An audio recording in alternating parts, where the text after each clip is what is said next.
Hello everyone, कैसे हैं आप लोग। उम्मीद करते हैं कि बिल्कुल अच्छे होंगे। आज का जो हमारा पहला चैप्टर है वो है हाउ डू ऑर्गेनिज्म रिप्रोड्यूस। इस चैप्टर को स्टार्ट करने से पहले हम कुछ बातें आपसे शेयर करना चाहते हैं। पहला ये कि हमारा जो आरंभ सीरीज है, इस सीरीज पे मैथ्स का पूरा लेक्चर आपका अंकित सर के द्वारा कवर किया जाएगा और साइंस मैं अभिषेक कुमार आपका पूरा सिलेबस कंप्लीट करता हुआ नजर आऊंगा। क्लियर है ये बातें। अब हम स्टार्ट करते हैं पहला chapter how do organism reproduce. काफी इंपॉर्टेंट चैप्टर है ये, और ये बोर्ड पॉइंट ऑफ व्यू से देखें तो बहुत ज्यादा इंपॉर्टेंट है, क्योंकि ये 5 से 6 नंबर होल्ड करता है ना। चैप्टर जो स्टार्ट कर रहे हैं हम, इसमें बेसिकली हमारा पहला क्या है कि how do organism reproduce. Organism कैसे रिप्रोड्यूस करते हैं, ठीक है।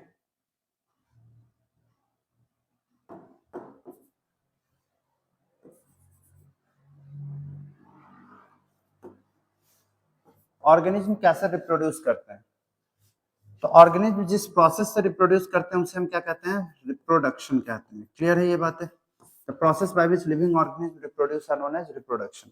अगर इसके डेफिनेशन की बात करें तो डेफिनेशन हमारा क्या हो सकता है, प्रोसेस by which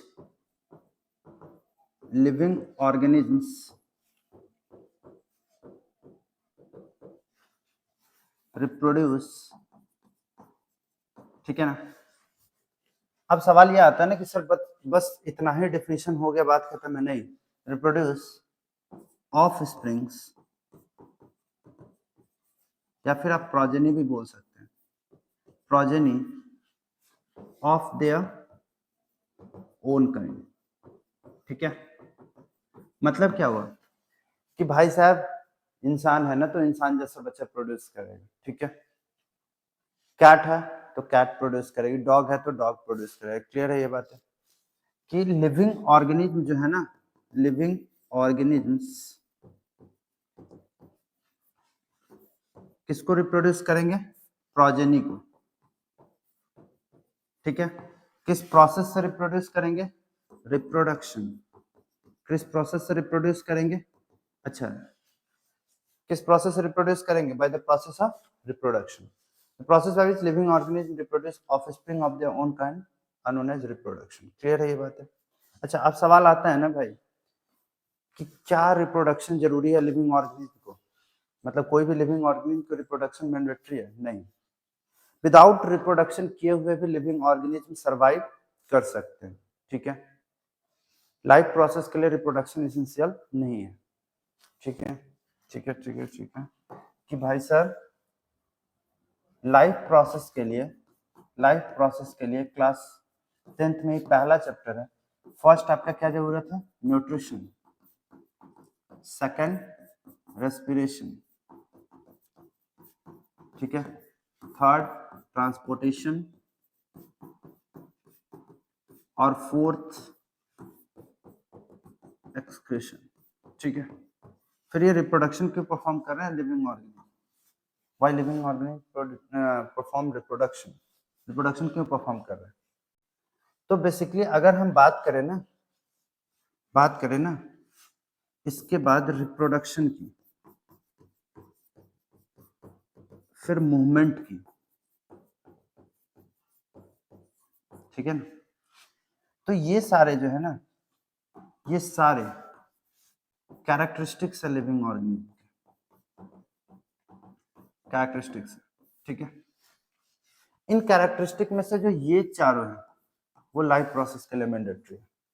क्लियर है ये बात है कि भाई साहब nutrition, respiration, transportation, excretion, reproduction, movement, ये सारे कैरेक्टरिस्टिक है लिविंग ऑर्गेनिज्म के, और इन कैरेक्टरिस्टिक में से जो ये चारों हैं, ये चारों लाइफ प्रोसेस के लिए इंपॉर्टेंट है।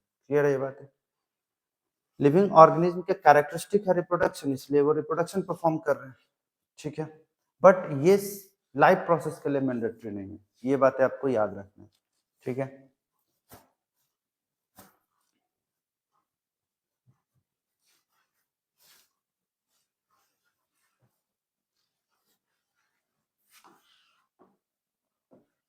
अब बात आता है ना कि साइकिल ऑफ रिप्रोडक्शन क्या है। Cycle of reproduction, organism begin the process of creating new individuals, ठीक है।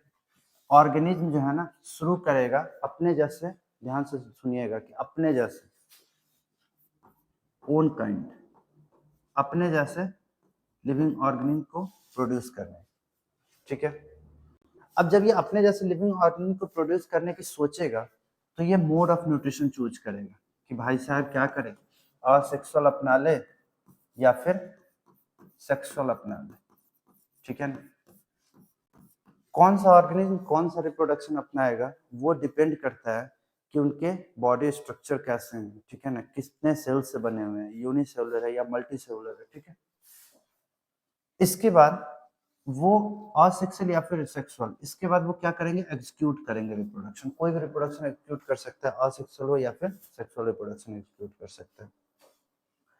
एग्जीक्यूट करने के बाद वो क्या प्रोड्यूस करेंगे, ऑफस्प्रिंग प्रोड्यूस करेंगे। और ये जो ऑफस्प्रिंग है ना, new individuals are creating through reproduction, the species survival is secured through reproduction. और जो ये जो ऑफस्प्रिंग रिप्रोड्यूस करेंगे, इसी की वजह से इनका जो स्पीशीज है उसका सर्वाइवल सिक्योर हो पाएगा। मतलब सर इतना लंबा चौड़ा जो है ना हमको समझ में नहीं आया, तो ऐसे समझिए, एक और तरीका है समझने का कि लिविंग ऑर्गेनिज्म जो है ना, कुत्ता बिल्ली आदमी जो कोई भी है, ठीक है, इवन हम आप जो कोई भी है, ठीक है, वो रिप्रोड्यूस इसलिए करता है, perform reproduction to maintain continuity of their species, ठीक है। मतलब कोई भी लिविंग ऑर्गेनिज्म रिप्रोडक्शन इसलिए परफॉर्म करता है क्योंकि उसके स्पीसीज का क्या मेंटेन रह सके, कंटिन्यूटी मेंटेन रह सके। अगर वो रिप्रोडक्शन परफॉर्म नहीं करेगा तो कंटिन्यूटी मेंटेन नहीं रहेगा। इसका मतलब क्या है, इसका मतलब क्या है कि कोई भी लिविंग ऑर्गेनिज्म है, ठीक है ना, कोई भी लिविंग ऑर्गेनिज्म है, वो जब तक अपने ऑफस्प्रिंग को रिप्रोड्यूस नहीं करेगा तब तक इनके कंटिन्यूटी मेंटेन नहीं, ठीक है ना, इनके एग्जिस्टेंस खत्म हो जाएंगे और लास्टली ये एक्सटिंक्ट कर जाएंगे, ठीक है। अब सवाल आता है कि सारे लिविंग ऑर्गेनिज्म रिप्रोड्यूस करते हैं, नहीं। अच्छा, ये तो हमने बात कर दिया क्या कि एक ऑर्गेनिज्म की, दो ऑर्गेनिज्म साथ में मिलके भी रिप्रोडक्शन परफॉर्म करते हैं, और ये भी इसीलिए रिप्रोडक्शन परफॉर्म करते हैं जिससे कि उनके स्पीशीज की कंटिन्यूटी मेंटेन रह सके। तो एक ऑर्गेनिज्म जो है वो अकेले भी रिप्रोडक्शन परफॉर्म करते हैं, कुछ ऑर्गेनिज्म क्या, मोस्टली ऑर्गेनिज्म ऐसे हैं जो कि साथ में मिलकर रिप्रोडक्शन परफॉर्म करते हैं, ठीक है। उसमें बेसिकली अगर हम बात करें थोड़ा सा और, कि ये एक मेल और एक फीमेल, एक क्या मेल हो जाएगा और दूसरा क्या हो जाएगा, फीमेल हो जाएगा, ठीक है। तो रिप्रोडक्शन आपका मेल और फीमेल भी मिलकर साथ में कंप्लीट करते हैं और सिंगल ऑर्गेनिज्म भी साथ में, मतलब अकेले रिप्रोडक्शन परफॉर्म करते हैं। क्लियर है ये बात, क्लियर है ये बात। नेक्स्ट अगर हम बात करें कि कौन से ऑर्गेनिज्म ऐसे हैं जो रिप्रोडक्शन परफॉर्म नहीं करते हैं, organisms that not perform reproduction, कौन से ऑर्गेनिज्म है जो कि रिप्रोडक्शन परफॉर्म नहीं करेंगे भाई, ध्यान से सुनिएगा। स्टेराइल फीमेल, स्टेराइल फीमेल जो है ना वो रिप्रोडक्शन परफॉर्म नहीं करेगी।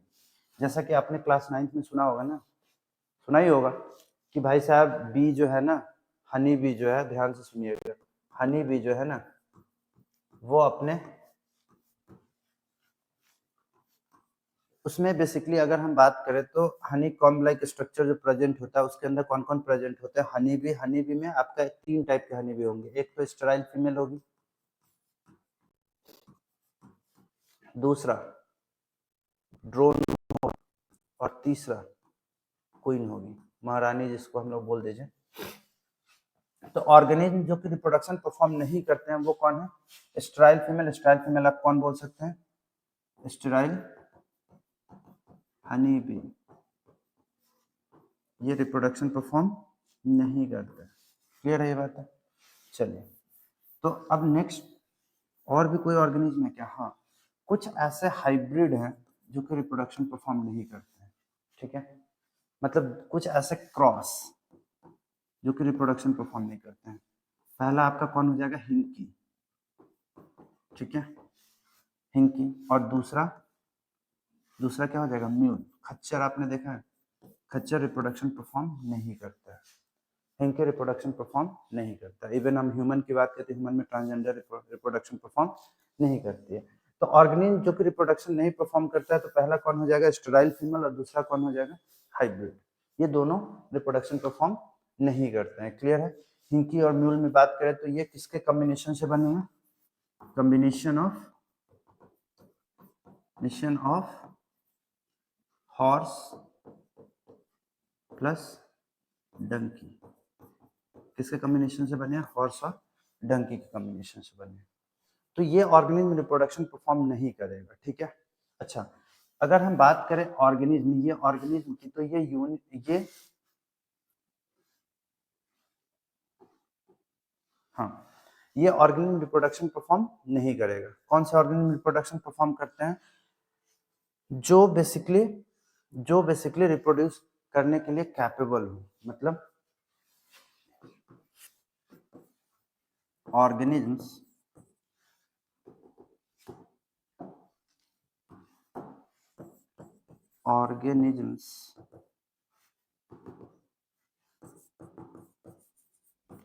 that capable of reproduction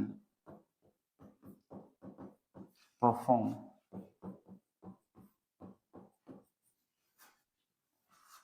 the process of reproduction, ठीक है?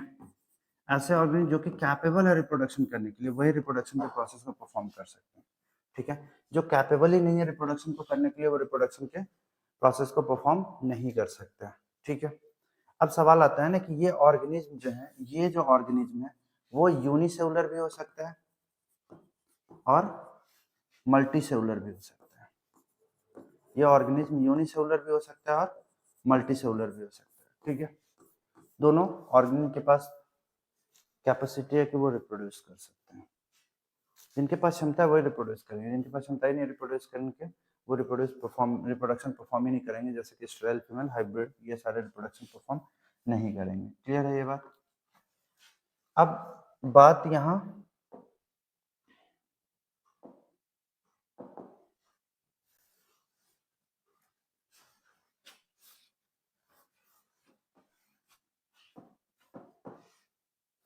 यहाँ पे कुछ इश्यू आ जाता है।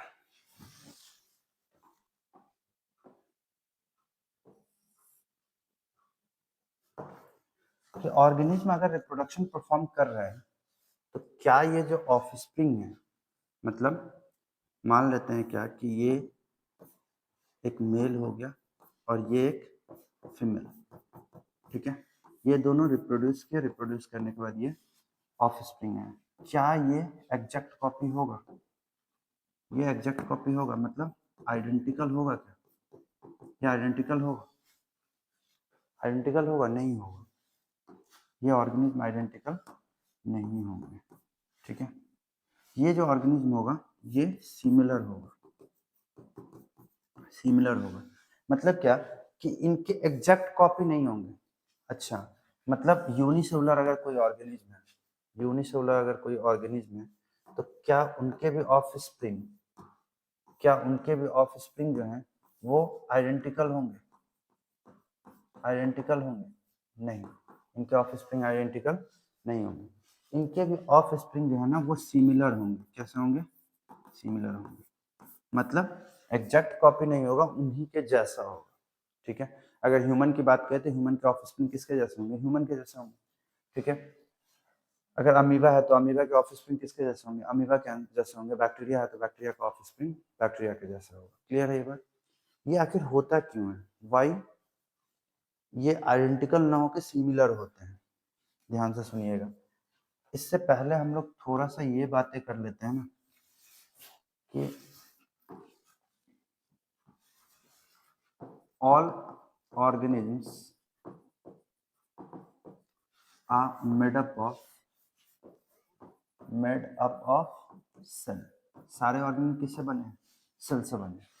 चाहे वो प्लांट हो, चाहे वो एनिमल हो, चाहे वो माइक्रोब्स हो, कोई भी लिविंग ऑर्गेनिज्म है वो सेल से बना हुआ है। क्लियर है ये बात है? अब ये जो लिविंग ऑर्गेनिज्म सेल से बने हुए हैं, तो इन सेल के अंदर, इस सेल के अंदर में एक तो न्यूक्लियस होगा, ठीक है, ये प्लाज्मा मेम्ब्रेन, ठीक है, आउटर कवरिंग प्लांट का हो जाएगा आपका सेल वॉल, और ये साइटोप्लाज्म, ठीक है। और मेन हम बात कर रहे हैं किसकी? न्यूक्लियस की बात करेंगे। यहाँ से इस न्यूक्लियस को बाहर निकालो, ये न्यूक्लियस हो गया, ये क्या हो गया? न्यूक्लियस। और इस न्यूक्लियस के अंदर में जेनेटिक मटेरियल प्रेजेंट होता है, और इसी जेनेटिक मटेरियल को हम क्या बोलते हैं? क्रोमेटिन बोलते हैं।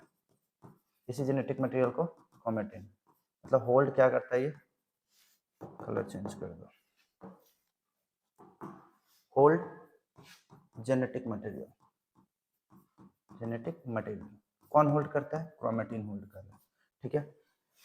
ड्यूरिंग सेल डिवीजन, जब सेल डिवीजन होगा, during cell division, during cell division होगा क्या? होगा ये कि ये जो क्रोमेटिन है ना, ये क्रोमेटिन के कंडेंस फॉर्म दिखेंगे। ये क्रोमेटिन के क्या कैसे फॉर्म दिखेंगे? कंडेंस फॉर्म, ठीक है। और इसी कंडेंस फॉर्म को हम क्या बोलेंगे? क्रोमोसोम्स, क्रोमोसोम्स, ठीक है ना। इसी कंडेंस फॉर्म को हम क्या बोलेंगे? क्रोमोसोम्स बोलेंगे। क्लियर है? क्लियर है? क्लियर है ये बात? क्या क्या क्लियर हुआ? कि all organism are made up of cell. Cell के अंदर में क्या होता है? न्यूक्लियस। न्यूक्लियस के अंदर में क्या है? क्रोमेटिन। क्रोमेटिन जो का जो कंडेंस फॉर्म है वो क्या है? क्रोमोसोम्स। कब दिखेगा? ड्यूरिंग सेल डिवीजन, ठीक है। इस क्रोमोसोम्स को जब हम ओपन करेंगे, जब इस क्रोमोसोम्स को हम ओपन करेंगे, तो ध्यान से सुनिएगा, जब इस क्रोमोसोम्स को हम ओपन कर रहे हैं, तो यहाँ से थ्रेड लाइक स्ट्रक्चर निकलेगा, यहाँ से थ्रेड लाइक स्ट्रक्चर निकलेगा, ठीक है। और इसी थ्रेड लाइक स्ट्रक्चर को हम क्या बोलेंगे? डीएनए। डीएनए का फुल फॉर्म क्या हो जाएगा? Deoxy ribo nucleic acid. इस डीएनए का स्ट्रक्चर का फॉर्मूला, मतलब इस डीएनए का फुल फॉर्म क्या हो जाएगा? Deoxy ribo nucleic acid. Clear है ये बात कि ये क्रोमोसोम्स को जब हम ओपन करेंगे, जब ये ओपन होगा तो ये डीएनए बनेगा। डीएनए की बात करें तो डीएनए के पास भी जेनेटिक इंफॉर्मेशन प्रेजेंट है, होल्ड जेनेटिक इंफॉर्मेशन। क्लियर है ये बात है? ये जेनेटिक इंफॉर्मेशन को क्या करता है? होल्ड करके रखता है। और एक बात और, हमें जीन्स के बारे में अभी कुछ डिस्कस नहीं करना है, लेकिन थोड़ी सी बात हम कर लेते हैं कि ये डीएनए जो है, ये जो डीएनए है, इस डीएनए का जो, ओ भाई साहब क्या बोल रहे,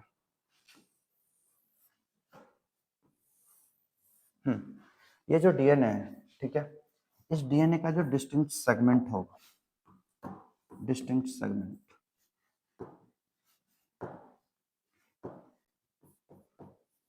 डिस्टिंक्ट सेगमेंट क्या हो जाएगा? जीन्स। मतलब समझिएगा, ध्यान से समझिएगा एक एक बार, सबके पास इंफॉर्मेशन प्रेजेंट है। सारे ऑर्गेनिज्म किससे बने हैं? All organism are made up of cell. Cell जो है ना, सेल के अंदर में क्या है? न्यूक्लियस। न्यूक्लियस के अंदर में क्या है? क्रोमेटिन। क्रोमेटिन का जो कंडेंस फॉर्म है वो क्रोमोसोम्स। क्लास 9 में ये सारी चीजें हमने पढ़ा है। क्रोमोसोम्स को जब हम ओपन करेंगे तो डीएनए निकलेगा, और डीएनए पे जो इन्फॉर्मेशन प्रेजेंट है, डाटा नोन एज जीन्स। अच्छा, ये जो जीन्स है वो है क्या?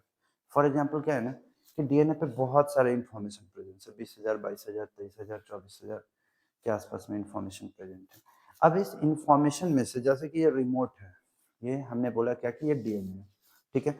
इस रिमोट पे जितने भी 1 2 3 4 जो कुछ भी आपको दिख रहा है, इन सारे पे अलग अलग इंफॉर्मेशन प्रेजेंट है, और वो सारे स्मॉल सेगमेंट को हम क्या बोल रहे हैं? जीन बोल रहे हैं। मतलब डीएनए का छोटा छोटा सेगमेंट क्या कहलाएगा? जीन कहलाएगा। क्लियर है ये बात? अब होगा क्या ना, हमने थोड़ा देर पहले क्या पढ़ा था, कि समझिएगा, हमने थोड़ा देर पहले क्या पढ़ा था कि जो ऑर्गेनिज्म क्या एग्जैक्ट कॉपी होंगे? नहीं होंगे। ऑर्गेनिज्म एग्जैक्ट कॉपी नहीं होगा। क्या होगा? सिमिलर होगा, चाहे वो यूनिसेलुलर हो चाहे वो मल्टी सेलुलर हो, ठीक है। ऐसा क्यों होगा? ध्यान से देखिएगा, ऐसा इसलिए होगा क्योंकि यहाँ पे जो सेल है ना उसके अंदर में प्रेजेंट है डीएनए, उसके अंदर में क्या प्रेजेंट है डीएनए, इसके अंदर में क्या प्रेजेंट है डीएनए। ठीक है, अब होगा क्या ना कि ड्यूरिंग डीएनए रेप्लिकेशन ये, एक मिनट रुक जाओ, ये सेल के अंदर में क्या प्रेजेंट है डीएनए प्रेजेंट है। अब यहाँ पे क्या होगा डीएनए रेप्लिकेशन होगा, डीएनए रेप्लिकेशन। अब यहाँ पे डीएनए रेप्लिकेशन होने के कारण क्या होगा कि एक नया सेलुलर एपरेटस बनेगा और उस सेलुलर एपरेटस में इस डीएनए का एक जीरोक्स, ध्यान से देना, इस डीएनए का एक जीरोक्स चला जाएगा इसके अंदर। मतलब ये वाला जीरोक्स जो है, ये वाला जीरोक्स जो है वो ट्रांसफर हो चुका है, ये वाला जीरोक्स इसके अंदर ट्रांसफर हो चुका है। डीएनए रेप्लिकेशन के दौरान एक सेलुलर एपरेटस बनेगा, एपरेटस बनेगा और इसी सेलुलर एपरेटस के अंदर में कौन जाएगा, ये फोटोकॉपी जाएगा, फोटोकॉपी। ये कैसा है ओरिजिनल है, ये कैसा है ओरिजिनल, ओरिजिनल वाला नहीं जाएगा, कौन जाएगा ये फोटोकॉपी जाएगा, ये वाला फोटोकॉपी। किसका फोटोकॉपी है, ओरिजिनल वाले जो पेरेंट सेल के अंदर में डीएनए था। ठीक है सर, ये वाला क्यों पढ़ा रहे हो भाई साहब कि डीएनए रेप्लिकेशन हुआ और डीएनए रेप्लिकेशन होने के बाद हुआ क्या। डीएनए रेप्लिकेशन के दौरान ये हुआ कि समझिएगा, एक क्लास है, ठीक है, एक क्लास में बहुत सारे बच्चे बैठे हुए और सारे बच्चे हल्ला कर रहे हैं। ठीक है, ऑफलाइन सेंटर में हमेशा ऐसा होता है कि क्लास में बहुत सारे बच्चे होते हैं और सारे बच्चे हल्ला कर रहे होते हैं। कुछ कुछ बच्चे शांत होते हैं जो पढ़ने लिखने वाले, जैसे कि तुम लोग हो, तो तुम लोग क्या हो, शांत हो एकदम कि नहीं आज हम पढ़ के जाएंगे। ठीक है, लेकिन कुछ ऐसे बच्चे होते हैं जो कि शरारती होते हैं, दो चार को ऐसा बच्चा होगा कि एक मिनट उनका ठीक कर लेते हैं कि सब ठीक है कि नहीं। हाँ, तो कुछ ऐसे बच्चे होंगे जो कि शरारती होंगे। अब इम्पोर्टेंट है, जहाँ पे हमें सीरियस पढ़ाई करना है वहाँ पे हम करेंगे। ठीक है, एकदम कंसंट्रेशन के साथ पढ़ाई करेंगे क्योंकि बहुत ज़्यादा जरूरी है। अब बोर्ड आ गया है हमारा, हंसी मजाक बाद की बात है, अभी फिलहाल हम कंसंट्रेशन के साथ पढ़ाई करेंगे। तो हुआ क्या ना कि क्लास के अंदर में बहुत सारे बच्चे थे। अब टीचर आया, बहुत ज्यादा हल्ला कर रहा था बच्चा, तो टीचर ने बोला क्या कि सारे का सिटिंग अरेंजमेंट फिक्स है, सारे का सिटिंग अरेंजमेंट फिक्स है। मतलब सर ये जो डीएनए था, ये जो डीएनए था इसका सिटिंग अरेंजमेंट, ओ भाई साहब काहे नहीं बन रहा है आज। हाँ, ये जो डीएनए था इस पे जितने भी इंफॉर्मेशन थे उन सबका सिटिंग अरेंजमेंट फिक्स था कि भाई साहब तुम यहाँ, तुम यहाँ, तुम यहाँ, तुम यहाँ। ठीक है, अब क्या हुआ ना कि जब डीएनए रेप्लिकेशन हुआ, डीएनए रेप्लिकेशन ड्यूरिंग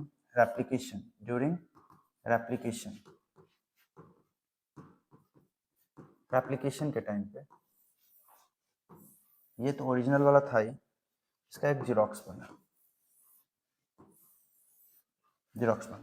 ठीक है, स्पाइरल स्ट्रक्चर होता है इसका। ये जो जीरोक्स बना, इस जीरोक्स पे क्या हुआ ऐसा समझो कि एक दिन क्लास में टीचर ने बताया कि हाँ तुमको यहीं बैठना, सारा बच्चा बोला कि हाँ सर हम यहीं बैठेंगे।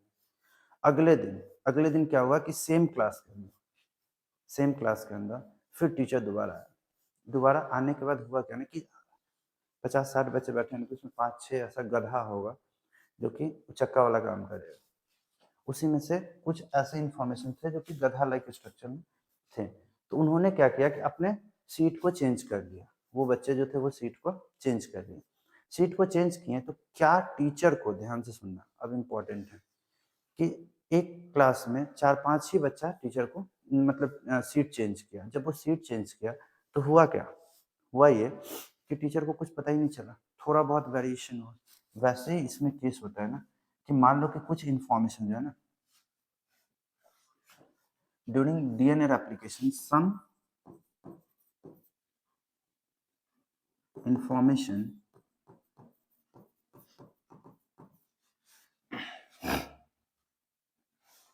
स्क्वायर ऑफ देयर पोजीशन, अपने पोजीशन को कुछ जो स्क्वायर ऑफ लिख देते हैं, हाँ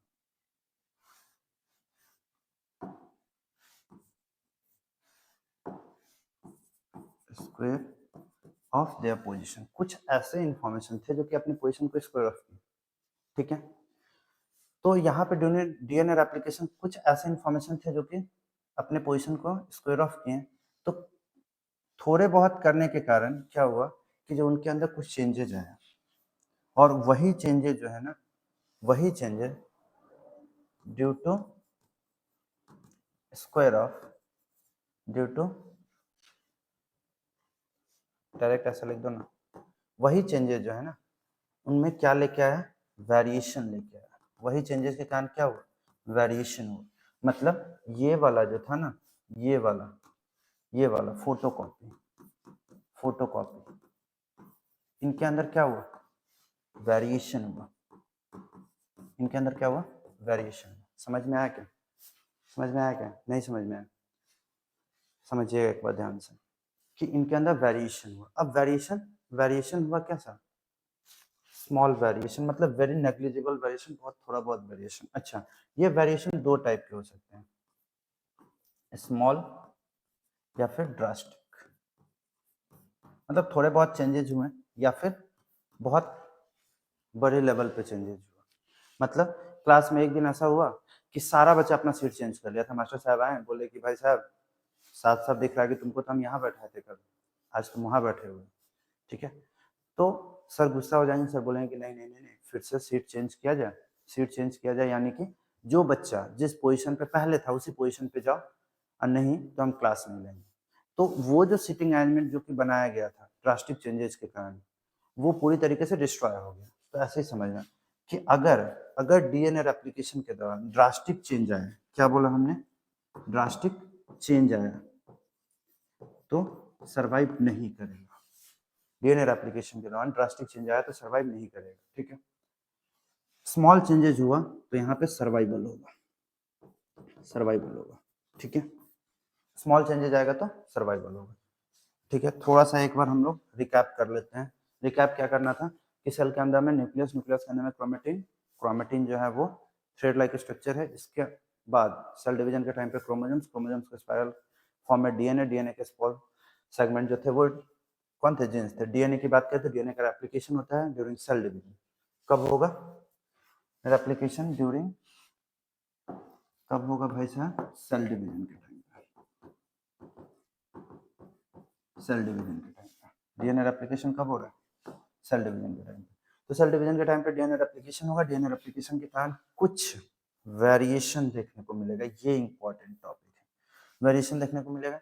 अगर वेरिएशन ड्रास्टिक है तो सर्वाइवल नहीं होगा उसका, सेल वहीं पे खत्म। अगर वेरिएशन में स्मॉल चेंजेस है तो सर्वाइवल देखने को मिलेगा। अब इंपॉर्टेंस क्या है वेरिएशन का, what are the importance of variation, importance क्या है वेरिएशन। वेरिएशन का पहला इंपॉर्टेंस अगर हम बात करें तो पहला इंपॉर्टेंस क्या है कि disease resistance, protect population from wide spread outbreaks. मतलब जो आपके नए ऑर्गेनिज्म है उनके अंदर जो है सो डिजीज रेसिस्टेंस कैपेसिटी इंक्रीज हो जाएगा, ठीक है। इवोल्यूशन देखने को मिलेगा। इवोल्यूशन का मतलब समझो ध्यान से कि क्या बोला जाता है कि जो हम ह्यूमन जो है ना, हम ह्यूमन जो है वो कहीं ना कहीं किससे हैं, मतलब वो हमारे गांव घर में बोला जाता था कि हम बंदर के प्रजाति हैं। धीरे धीरे इवॉल्व करते करते करते करते क्या हुआ कि हमारे जैसा ऑर्गेनिज्म बना। मतलब एक समय ऐसा भी आएगा कि ये इवॉल्व करते करते हम लोग का जो स्पीसीज है वो उड़ना भी शुरू कर दे, पॉसिबिलिटी है, इवोल्यूशन हो सकता है, ठीक है। वैसे तो आजकल देख रहे हैं ना कि मतलब वो जो एक रील उल में हम देखा करते थे कि वो पापा के जो रहते हैं डस्ट डस्ट वो ऐसे ऐसे उड़ते उड़ते, तो आप समझ ही रहे होगे, आप समझदार बच्चे हैं, रील बहुत देखते हैं आप लोग। लेकिन अब रील नहीं देखना, अब इम्पोर्टेंट समय आ गया। तो इवोल्यूशन के दौरान क्या होगा, ध्यान से समझिएगा कि वेरिएशन के कारण ही इवोल्यूशन पॉसिबल है। और इवोल्यूशन से क्या होता है ना कि अलग अलग स्पीसीज, अलग अलग वैरायटी के ऑर्गेनिज्म देखने को मिल रहा है, ठीक है। इसके बाद आपका सर्वाइवल के चांसेस बढ़ जाएंगे। अडेप्टेशन टू चेंज, मतलब जो इन्वायरमेंटल चेंजेस हो रहा है उसमें अडेप्टेशन उनको मिलेगा। Support ecosystem ability and function biodiversity को भी बेसिकली सपोर्ट मिलेगा। तो इंपॉर्टेंस ऑफ वेरिएशन क्या क्या है, इंपॉर्टेंस ऑफ वेरिएशन की बात करें तो पहला पहला डिजीज रेसिस्टेंस न्यू ऑर्गेनिज्म के अंदर डेवलप होगा, इवोल्यूशन होगा,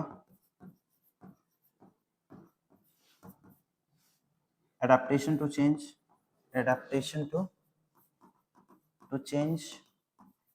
ठीक है। इसके बाद इंक्रीज्ड सर्वाइवल, ठीक है। Support biodiversity,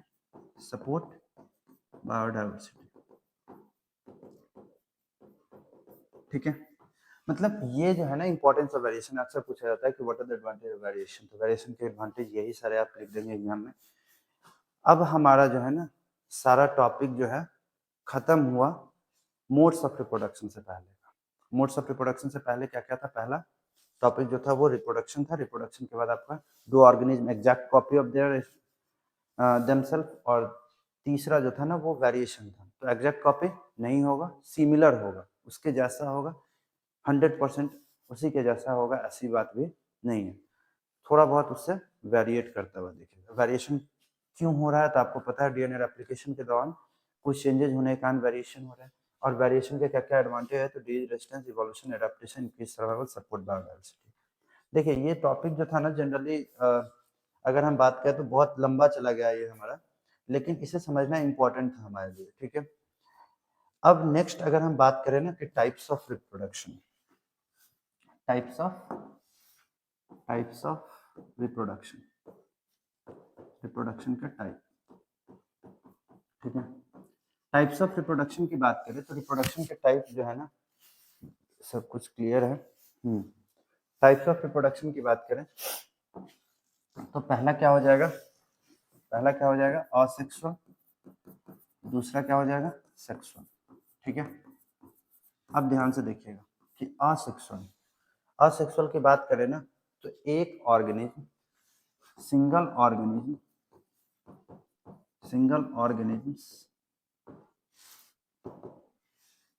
means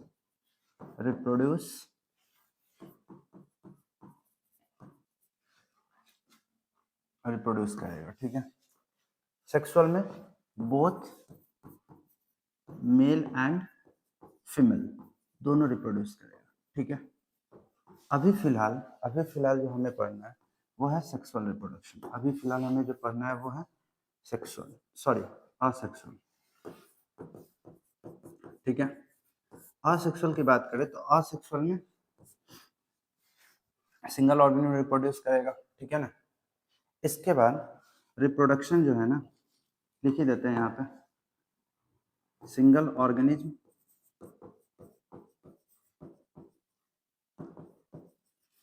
capable of reproduction के लिए कैसा ऑर्गेनिज्म कैपेबल है? सिंगल ऑर्गेनिज्म, ठीक है। सेकेंड पॉइंट, सिंगल ऑर्गेनिज्म हो गया ना। रिप्रोडक्शन थ्रू सेल डिवीजन, ठीक है ना। सिंगल सेल, ठीक है ना। रिप्रोडक्शन थ्रू सेल डिवीजन आप लिख सकते हैं, ठीक है ना। अच्छा, दूसरी बात कि सिंगल सेल जो है ना वही आपका सारा कुछ परफॉर्म कर रहा है, आप ऐसा बोल सकते हैं, या फिर ऐसा ही बोल सकते हैं ना कि no requirements of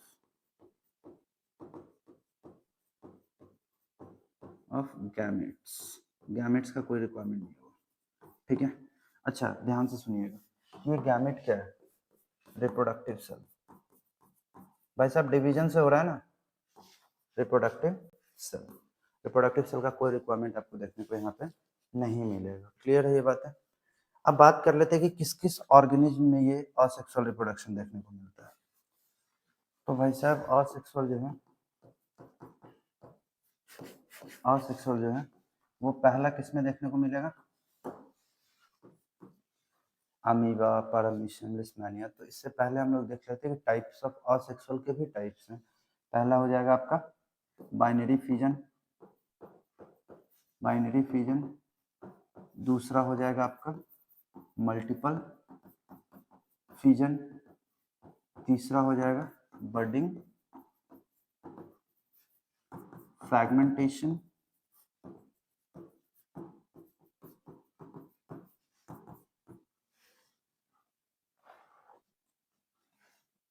vegetative propagation,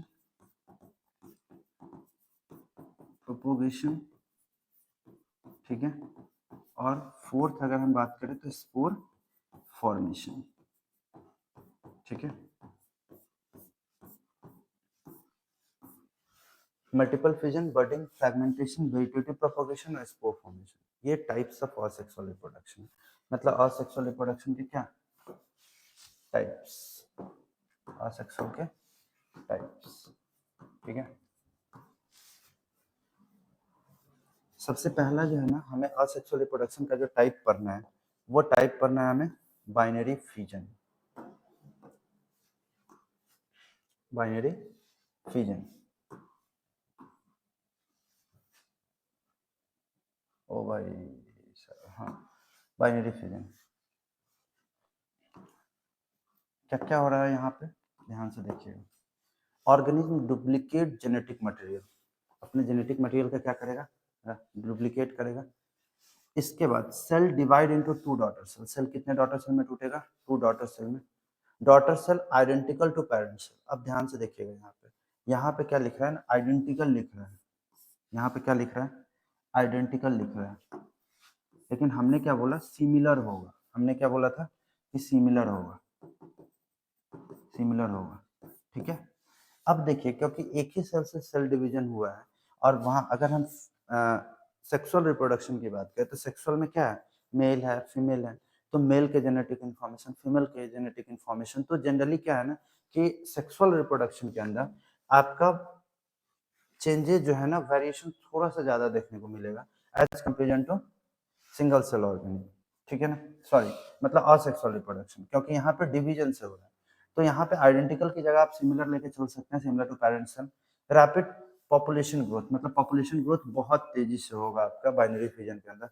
survival and adaptability, ठीक है। आगे अगर हम बात करें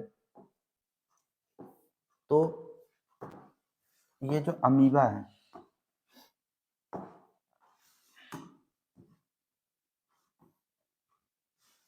ये अमीबा,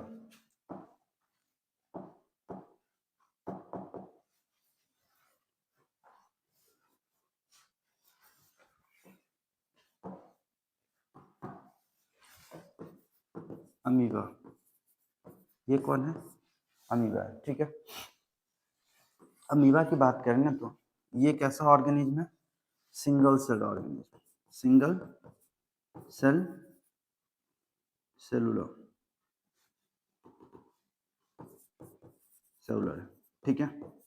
अमीबा सिंगल सेलुलर है। दूसरी बात करें ना तो ये जो अमीबा है ना, वो एक्चुअल में क्या है, प्रोटोजोआ है। क्या ये दिख रहा है, क्या नहीं दिख रहा होगा, ये अमीबा एक्चुअल में क्या है, प्रोटोजोआ है, प्रोटोजोआ, ठीक है ना। अमीबा एक्चुअल में क्या है, प्रोटोजोआ है, सिंगल सेलुलर है, सिंगल सेल से बना हुआ है। कितने सेल से बना हुआ है, सिंगल सेल से बना हुआ है, ठीक है। दूसरी बात कि अमीबा की बात करें ना तो इसके पास क्या होंगे ना, इसके पास फॉस्फेट होंगे, इसके पास स्यूडोपोडिया है, पोडिया, जिसे हम क्या बोल रहे हैं, फॉल्स फीट बोल रहे हैं। क्या बोल रहे हैं इसे, फॉल्स फीट, ठीक है। अच्छा, अमीबा जो है ना, उसके जो मोड्स ऑफ न्यूट्रिशन है वो होलोजोइक है। याद रखना ये बात है, क्योंकि इसलिए हम इसमें बता रहे हैं आपको कि रिलेट कर पाओगे लाइफ प्रोसेस चैप्टर में, अमीबा के बारे में आपको पढ़ना है। तो होलोजोइक, ठीक है ना, होलोजोइक न्यूट्रिशन। होलोजोइक में पता था ना कि ऑर्गेनिज्म कॉम्प्लेक्स ऑर्गेनिक मैटर पर डिपेंड कर रहा था, ठीक है। इसके बाद अगला हम बात करें ना तो अमीबा का जो डिवीजन है, सेल डिवीजन जो है ना, उसमें कैसा है, तो भाई साहब परफॉर्म कैसा कर रहा है, asexual mode of reproduction perform कर रहा है, असेक्सुअल, और सेल डिवीजन कर रहा है, सेल डिवीजन कर रहा है, ठीक है। अब सेल डिवीजन कर रहा है तो ध्यान से देखिएगा कि एक बात और, कि ये जो सेल डिवीजन हो रहा है, ये जो सेल डिवीजन हो रहा है, इस सेल डिवीजन में एक अमीबा जो है ना, एक अमीबा कितने डॉटर सेल में टूट रहा है? 2 डॉटर सेल में। मतलब सेल डिवीजन जो होगा तो अमीबा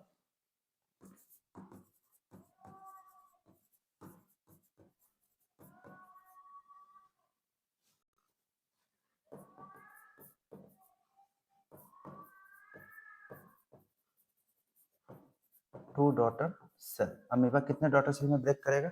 2 डॉटर सेल में ब्रेक करेगा। क्लियर है ये बात? अमीबा प्रोटोजोआ ग्रुप का सिंगल सेलुलर स्ट्रक्चर है इसके, स्यूडोपोडिया फॉल्सपिट है, होलोजोइक न्यूट्रिशन अपनाता है और सेक्सुअल मोड ऑफ रिप्रोडक्शन कर रहे हैं। Amoeba break into 2 daughter cell, 2 daughter cell में टूटेगा। तीसरी मतलब सबसे लास्ट अगर हम बात करें ना, तो पहले हमें बताना चाहिए था लेकिन यहीं पे लिख देते हैं, इरेगुलर स्ट्रक्चर। कैसा स्ट्रक्चर होगा इसका? इरेगुलर स्ट्रक्चर होगा अमीबा का स्ट्रक्चर, इरेगुलर। मतलब आप देखिए ना, तो अमीबा आप ऐसा भी बना सकते हैं, ऐसा भी बना सकते हैं, ऐसा भी बना सकते हैं, किसी भी तरीके का अगर हम स्ट्रक्चर की बात करें तो आप ऐसा भी बना सकते हैं, ऐसा भी बना सकते हैं, ऐसा भी बना सकते हैं। लेकिन आप देखिएगा कि अमीबा जब ये स्प्लिट हो रहा है, स्प्लिट हो रहा है, तो यहाँ पे जो ये डीएनए है, सॉरी यहाँ पे जो ये न्यूक्लियस है, ये जो न्यूक्लियस है ये भी स्प्लिट कर रहा है। ये न्यूक्लियस क्या कर रहा है? स्प्लिट कर रहा है। मतलब ये जो डॉटर सेल है ना, उन डॉटर सेल के अंदर ये एक एक सिंगल सिंगल न्यूक्लियस आपको देखने को मिल रहा है। तो अमीबा के अंदर आपका बाइनरी फिजन होगा। बाइनरी फिजन में बेसिकली अमीबा, एक अमीबा कितने डॉटर सेल में टूटेगा? 2 डॉटर सेल में टूटेगा।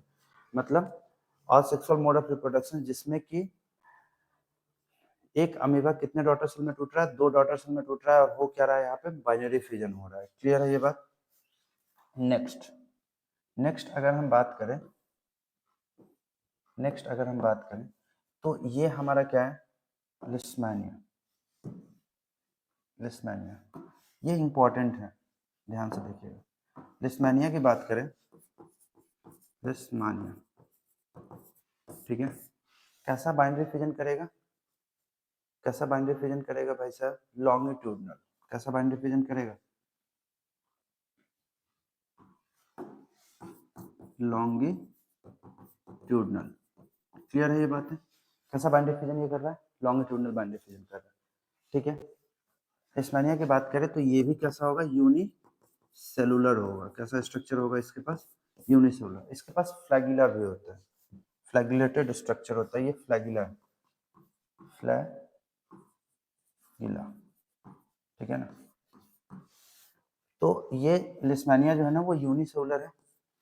दूसरी बात करें ना तो ये बहुत इंपॉर्टेंट है, ये इसको आप याद रखिएगा। पॉजिटिव एजेंट ऑफ काला अजर, ठीक है। अब ध्यान से देखिएगा कि काला अजर जो है ना वो इस लिस्मानिया की वजह से होता है, ठीक है। अच्छा, लिस्मानिया जो है ना वो पॉजिटिव एजेंट है, तो फिर लिस्मानिया को कैरी करके कौन लगता है? Carried bye sand fly. Red mark कर दे रहे हैं, सैंड फ्लाई। कौन कैरी करके लाता है लिस्मानिया को? Sand fly. बोर हो रहे हो क्या?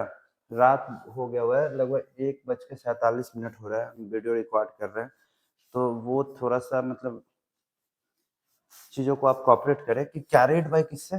Sand fly. सैंड फ्लाई के द्वारा ये कैरी किया जाता है, ठीक है। अब ये सैंड फ्लाई आता है मस्क्यूटो की तरह ही होता है, लेकिन ये मस्क्यूटो 100% ये मस्क्यूटो नहीं है। मतलब नॉर्मली अगर हम बात करें तो सैंड फ्लाई अलग है, मस्क्यूटो अलग है, दोनों अलग अलग चीजें हैं। इसके बाद अगर हम बात करें ना तो डैमेज या फिर अफेक्ट बोल सकते हैं, अफेक्ट लीवर एंड स्प्लीन। याद रखना ये बात।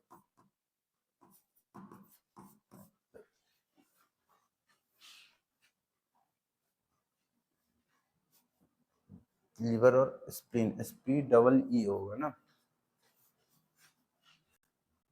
देख लेना इसको एक बार।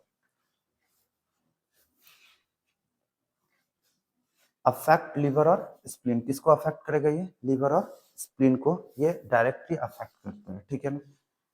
पॉजिटिव एजेंट है काला जर का। काला जर में बेसिकली हो क्या जाता है ना कि हाई फीवर आ जाना, बॉडी बहुत ज्यादा कमजोर हो जाना, चेहरा डार्क, मतलब बॉडी जो है ना वो डार्क होते चला जाता है, ठीक है ना, ये एक टाइप का फीवर ही है। किसमें देखने को मिलेगा? लिस्मेनिया में देखने को मिलेगा। लिस्मेनिया जो है ना वो कैसा फिजन करता है? लॉन्गिट्यूडनल फिजन करता है। लिखे हैं हमने यहाँ क्या? लिस्मेनिया लॉन्गिट्यूडनल फिजन फिजन करेगा, क्लियर है? इसके बाद नेक्स्ट अगर हम बात करें ना तो ये प्लाज्मोडियम, कौन है ये?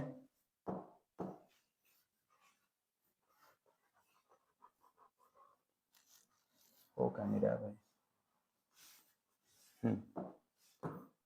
ये प्लाज्मोडियम कौन ऑर्गेनिज्म है? थोड़ा सा इधर कर लेते हैं।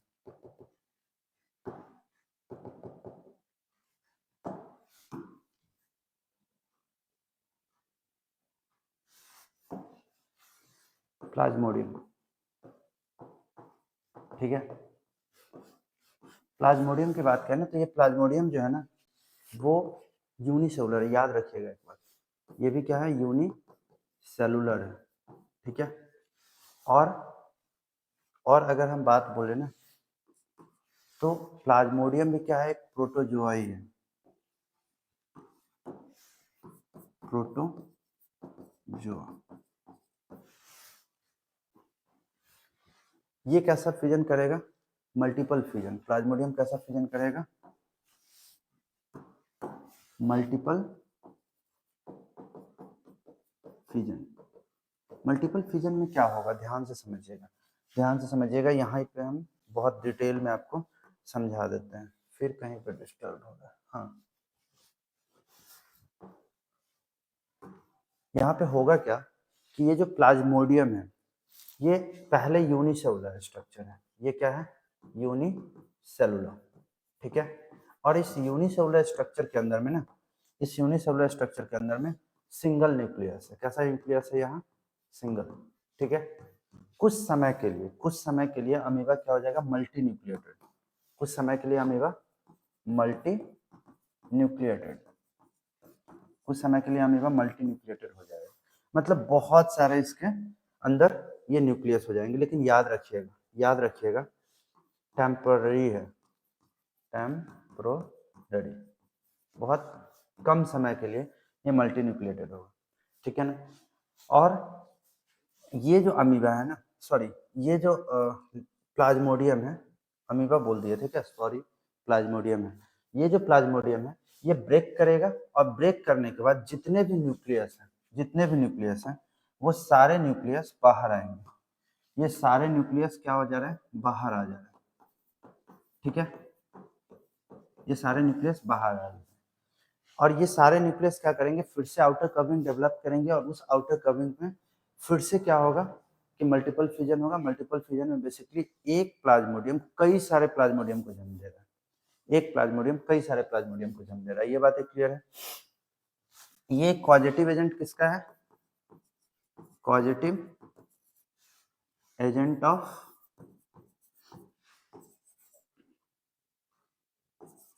मलेरिया।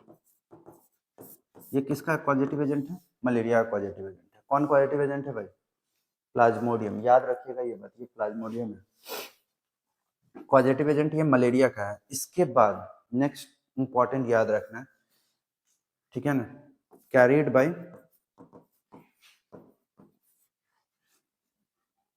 मॉस्किटो।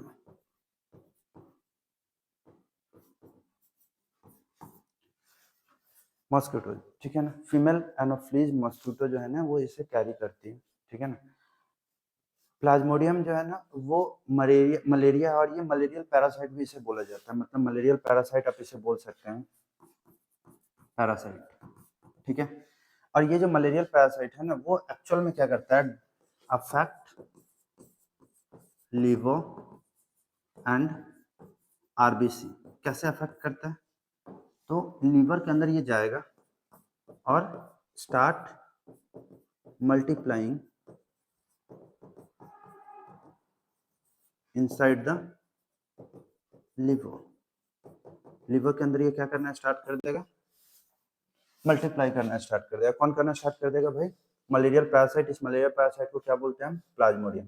प्लाज्मोडियम का दूसरा नाम आप बोल सकते हैं यहाँ पे मलेरियल ओहो, मलेरियल पैरासाइट, प्लाज्मोडियम का दूसरा नाम आप बोल सकते हैं, कोई दिक्कत नहीं है, थोड़ा सा ऊपर चल जाए। हाँ, अब ये जो प्लाज्मोडियम है ना, वो कहाँ स्टार्ट करेगा डिवाइड होना?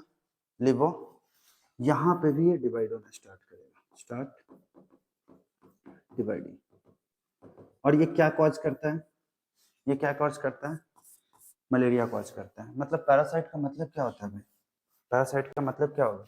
पैरासाइट का मतलब ये होगा ना, जो कि होस्ट पे डिपेंड रहता है, मतलब हमारे ही बॉडी के अंदर आएगा, हम ही को नुकसान पहुंचाएगा। तो ये मलेरियल पैरासाइट है। क्लियर है ये बात? नेक्स्ट अगर टॉपिक की बात करें ना, तो ये बडिंग है। ध्यान से देखना, ध्यान से देखना, ये बडिंग, बडिंग किसके अंदर देखने को मिलेगा? तो बडिंग जो है ना, वो ईस्ट के अंदर, ईस्ट ईस्ट है, इसके अंदर क्या होगा? बडिंग होगा। और ध्यान से सुनना कि ये जो ईस्ट है, ये यूनिसेलुलर है। कैसा ये? बडिंग ये यूनिसेलुलर है, यूनिसेलुलर, सिंगल सेल से बना हुआ है। ठीक है, ईस्ट जो है ना, वो एक फंजाई है। ईस्ट क्या है? एक फंजाई। ठीक है, अब फंजाई जो है ना, वो यूनिसेलुलर मल्टीसेलुलर दोनों होते हैं। ध्यान से सुनना, फंजाई जो है वो यूनिसेलुलर और मल्टीसेलुलर दोनों होते हैं। अब ये यूनिसेलुलर है, अगर हम बात करें इसकी, तो ये जो है ना, इनके रेप्लिकेशन, मतलब ये बेसिकली डिवाइड होते हैं। तो डिवाइड होते हैं तो इनके यहाँ पे, मतलब आउटर पार्ट पे एक बर्ड रिलीज होता है, और वो बर्ड फर्दर डिवाइड होके एक नए इंडिविजुअल में कन्वर्ट हो जाता है। देखिएगा ध्यान से कि यहाँ पे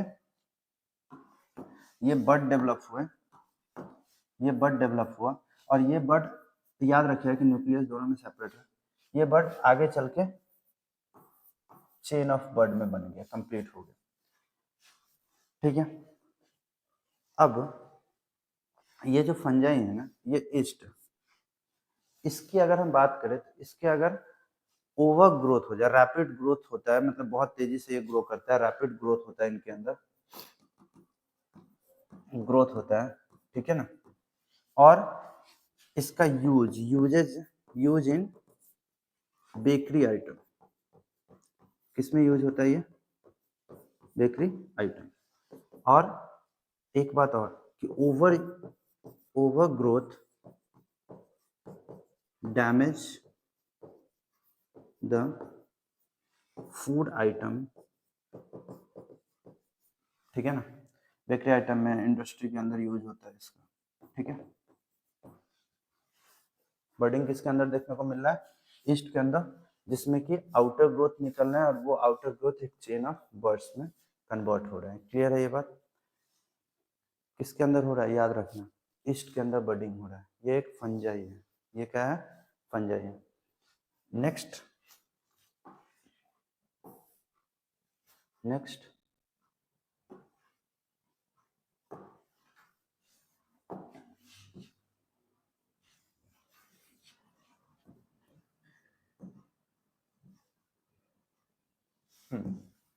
नेक्स्ट जो है ना, अब हमारा जो आ गया टॉपिक। अच्छा, एक बात और आप लिख सकते हैं, किसके बारे में? एक मिनट रुक जाओ भाई, हाँ, थोड़ा सा पानी पी लेते हैं।